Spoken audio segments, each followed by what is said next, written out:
بسم اللہ الرحمن الرحیم۔ نبی علیہ السلام منصب نبوت کے ساتھ ساتھ منصب ختم نبوت پر بھی فائز کیے گئے ہیں۔ حضور نبی علیہ السلام کی ختم نبوت پر دلائل چل رہے تھے، ان میں سے پانچویں دلیل عرض کرتا ہوں۔ حضرات انبیاء علیہ السلام کا اصلی مقصد مخلوق کو خالق کے ساتھ جوڑنا ہے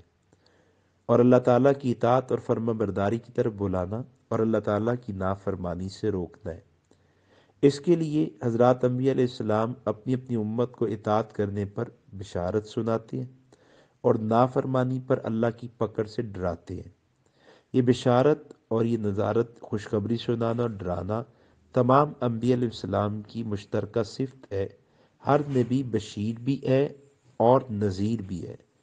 قرآن مجید میں سورہ بقرہ آیت نمبر 213 میں اللہ تعالیٰ فرماتے ہیں، کان الناس امۃ واحدہ فبعث اللہ النبیین مبشرین و منذرین، کہ لوگ ایک ہی امت تھے، اللہ تعالیٰ نے ان میں نبیوں کو بھیجا، خوشخبری سنانے والا اور ڈرانے والا۔ سورہ کہف آیت نمبر 56 میں اللہ تعالیٰ فرماتے ہیں، وما نرسل المرسلین الا مبشرین و منذرین، وما نرسل المرسلین الا مبشرین و منذرین، کہ ہم بھیجتے ہیں رسولوں کو مگر خوشخبری سنانے والا اور ڈرانے والا۔ لیکن یہ تمام انبیاء علیہ السلام کی بشارت اور نذارت، خوشخبری سنانا اور ڈرانا، یہ فقط اپنی اپنی قوم کے لیے تھی۔ قرآن مجید نے جب رسول پاک صلی اللہ علیہ وسلم کی بعثت کی غرض بتائی تو بتلایا کہ آپ صلی اللہ علیہ وسلم نہ صرف کسی ایک قوم کے، نہ صرف عرب کے، بلکہ تمام دنیا کے لوگوں اور قیامت تک آنے والے تمام لوگوں کو ان کے نیک و بد سے، شکاوت اور سعادت سے، کامیابی اور ناکامی سے آگاہ کریں گے۔ جس طرح آپ صلی اللہ علیہ وسلم کی شریعت تمام انسانوں اور زمانوں کے لیے ہے، اسی طرح آپ صلی اللہ علیہ وسلم کی بشارت اور نذارت بھی تمام انسانوں اور زمانوں کے لیے کافی ہے۔ اب انسانیت کے لیے اللہ تعالیٰ کی طرف سے کوئی اور بشیر نذیر نہیں آئے گا۔ قرآن مجید سورہ سبا آیت نمبر 28 میں اللہ تعالیٰ فرماتے ہیں، وَمَا أَرْسَلْنَاكَ إِلَّا كَافَّةً لِلنَّاسِ بَشِيرًا وَنَذِيرًا، کہ ہم نے تو آپ کو تمام لوگوں کے لیے خوشخبری سنانے والا اور ڈرانے والا بنا کر بھیجا ہے۔ اور نبی علیہ السلام کو اللہ تعالیٰ فرماتے کہ آپ خود اپنی اس صفت کا اعلان کیجیے، وَأُوحِيَ إِلَيَّ هَذَا الْقُرْآنُ لِأُنذِرَكُم بِهِ وَمَن بَلَغَ، کہ مجھے یہ قرآن میری طرف وحی دیا گیا ہے، کیوں؟ اس لیے تاکہ میں اس کے ذریعے ڈراؤں، جن تک یہ قرآن پہنچا ان کو میں ڈراؤں۔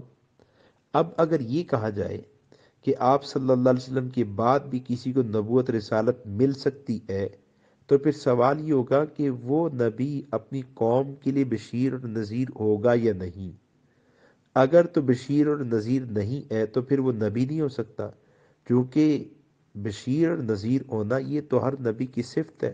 اور بشارت اور نذارت یہ تو ہر نبی کی ذمہ داری ہے۔ اور دوسری صورت کہ اگر وہ بشیر نذیر ہے تو پھر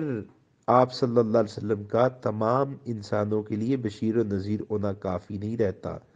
حالانکہ قرآن مجید کی آیات کو دیکھیں تو قرآن مجید کی آیات تو کہتی ہیں کہ تمام انسانیت کے لیے آپ ہی بشیر و نذیر ہے، اور تمام بنی نوع انسان کے لیے آپ ہی کی بشارت نذارت کافی ہے۔ حضرت علی المرتضیٰ بھی فرماتے ہیں کہ نبی علیہ السلام کو پوری اہل زمین پر حجت بنا کر بھیجا گیا ہے، اور آپ ہی کو پورے اہل زمین کے لیے نذیر بنا کر بھیجا گیا ہے۔ پہلے ادوار میں چونکہ آمد و رفت کے ذرائع اور بین الاقوامی میل جول مشکل تھا، تمدن کی تکمیل نہیں ہوئی تھی، تو ہر علاقے اور ملک کے لیے علیحدہ علیحدہ بشیر و نذیر تھے۔ پھر جب آمد و رفت کے ذرائع آسانی کی طرف جانے لگے، تمدن کا ارتقاء ایسے ہونے لگا کہ ساری دنیا ایک وحدت میں منسلک ہونے لگی، تو پھر ساری اقوام انسانیت کے لیے اور سارے زمانوں کے لیے آپ صلی اللہ علیہ وسلم کو بشیر و نذیر بنا دیا گیا، اور آپ صلی اللہ علیہ وسلم اللہ تعالیٰ کی طرف سے آخری برہان اور آخری نبوت اور آخری نشانی بن کر تشریف لائے ہیں۔ قرآن مجید سورہ فرقان آیت نمبر 8 میں اللہ تعالیٰ فرماتے ہیں، تبارک الذی نزل الفرقان علی عبدہ لیکون للعالمین نذیرا، کہ حضور نبی علیہ السلام عالمین کے لیے نذیر ہیں، اور آپ صلی اللہ علیہ وسلم یہ تمام جہانوں کے لیے اسی وقت بشیر و نذیر ہو سکتے ہیں جب آپ کے بعد اس دھرتی پر کوئی بشیر نذیر بن کر نہ آئے، خدا کی طرف سے کوئی بھی بشیر نذیر بن کر نہ آئے، نبوت لے کر نہ آئے۔ اب آپ ہی کی نبوت ہے اور آپ ہی کی بشارت اور نذارت امت کے لیے کافی ہے۔ پھر عقیدہ ختم نبوت پر ایک دلیل یہ بھی ہے کہ نبی علیہ السلام کی اطاعت کو اللہ نے فرض ٹھہرایا، اپنی اطاعت کو اللہ نے فرض ٹھہرایا، اور حضور صلی اللہ علیہ وسلم کے بعد جس کی اطاعت کا حکم ہے وہ اولو الامر ہے۔ جیسے سورہ نساء آیت نمبر 59 میں اللہ تعالیٰ فرماتے ہیں یا ایہا الذین آمنوا اطیعوا اللہ و اطیعوا الرسول و اولو الامر منکم، اے ایمان والو اللہ کی اطاعت کرو، اللہ کے رسول کی اطاعت کرو، اور ان لوگوں کی جو تم میں سے اولو الامر ہے۔ حضرات مفسرین یہاں وضاحت کرتے ہیں کہ اس آیت میں اولو الامر سے مراد ائمہ مجتہدین اور ایسے انتظامی حکمران ہیں جن کی حکومت علم و فضل میں بھی چلتی ہے، اور عام مسلمان اجتہادی مسائل میں بھی ان کے تابع ہوتے ہیں۔ قرآن مجید کی اس آیت میں اللہ تعالیٰ نے 3 مطاع ٹھہرائے ہیں جن کی اطاعت کی جائے، وہ 3 طبقے ہیں، 3 لوگ ہیں۔ پہلا اللہ تعالیٰ کی ذات، دوسرا رسول پاک صلی اللہ علیہ وسلم کی ذات، اور تیسرا اولو الامر۔ لیکن لفظ اطیعوا اللہ نے 2 بار بیان کیا، یا ایہا الذین آمنوا اطیعوا اللہ و اطیعوا الرسول و اولو الامر منکم۔ مطاع 3 ہے، لیکن اللہ تعالیٰ نے لفظ اطیعوا کو 2 بار بیان کیا، اطیعوا اللہ و اطیعوا الرسول، اللہ کی اطاعت کرو، اس کے رسول کی اطاعت کرو۔ پھر فرمایا وہ اولو الامر منکم، و اولو الامر منکم،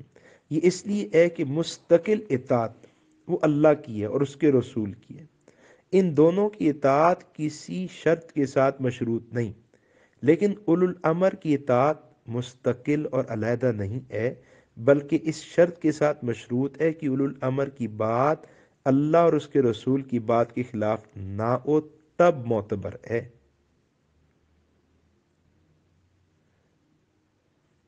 جب ان کی بات اللہ اور اس کے رسول کی اطاعت کے تابع ہو تبھی معتبر ہے، اس کے خلاف ہو تو پھر معتبر نہیں ہے۔ یہ آیت بھی ختم پہ دلیل ہے، کیونکہ اگر نبی علیہ السلام کے بعد کسی کو نبوت ملنا ہوتی تو پھر 2 صورتیں تھیں، 2 صورتوں میں سے ایک صورت ہوگی کہ اس نئے آنے والے نبی کی اطاعت فرض ہے یا نہیں، اگر تو فرض نہیں ہے تو پھر وہ نبی نہیں ہے، چونکہ اللہ تعالیٰ فرماتے ہیں وَمَا أَرْسَلْنَا مِن رَّسُولٍ إِلَّا لِيُطَاعَ بِإِذْنِ اللَّهِ، اگر اطاعت اس کی فرض نہیں ہے تو پھر رسول نہیں ہے، اور اگر اس کی اطاعت فرض ہے تو پھر ترتیب ہی ہونی چاہیے تھی کہ اللہ تعالیٰ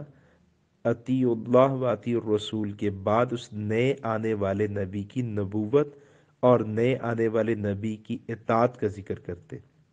جبکہ ایسا ہے ہی نہیں۔ اللہ تعالیٰ نے اپنی اطاعت کا ذکر کیا، حضور پاک صلی اللہ علیہ وسلم کی اطاعت کا ذکر کیا،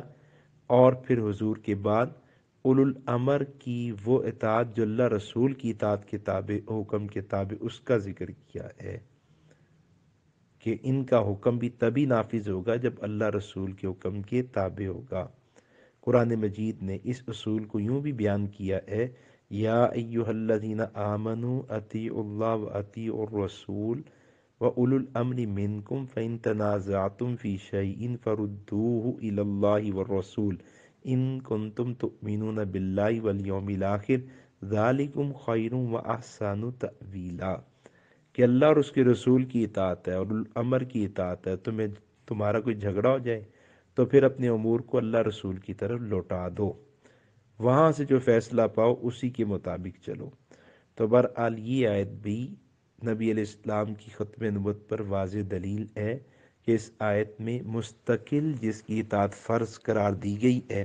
وہ ایک اللہ کی ہے، دوسرا اللہ کے حبیب کی ہے۔ اللہ کے حبیب کے بعد کس کی اطاعت ہے؟ فرمایا وہ اولو الامر ہے، اولو الامر کون ہے میں عرض کر چکا ہوں، اور اولو الامر کی اطاعت کب ہے؟ جب اللہ رسول کی اطاعت کے تابع میں ہو۔ اگر حضور صلی اللہ علیہ وسلم کے بعد اللہ نے کسی کو نبوت رسالت عطا کرنا ہوتی تو پھر حضور کی اطاعت کے بعد اولو الامر کی اطاعت نہ ہوتی، حضور کی اطاعت کے بعد تو اس نئے آنے والے نبی کی اطاعت کا ذکر ہوتا۔ اور یہاں پر ایک سوال یہ بھی ہے کہ اگر حضور صلی اللہ علیہ وسلم کے بعد اللہ نے کسی کو نبوت عطا کرنا ہوتی اور نبوت ملتی تو پھر وہ آنے والا اولو الامر کی اطاعت کرے گا یا نہیں؟ اگر تو وہ اولو الامر کی اطاعت کرے گا تو یہ تو افضل کی غیر افضل کی اطاعت کرنا لازم آئے گا۔ نبوت کا مقام تو بڑا ہے، اولو الامر کا مقام تو چھوٹا ہے، تو کیا بڑے مقام والا چھوٹے مقام والے کی اطاعت کرے گا؟ اور اگر اطاعت نہیں کرے گا تو پھر قرآن کے حکم کی خلاف ورزی لازم آئے گی۔ تو بہرحال یہ آیت عقیدہ ختم نبوت پر ایک واضح دلیل ہے۔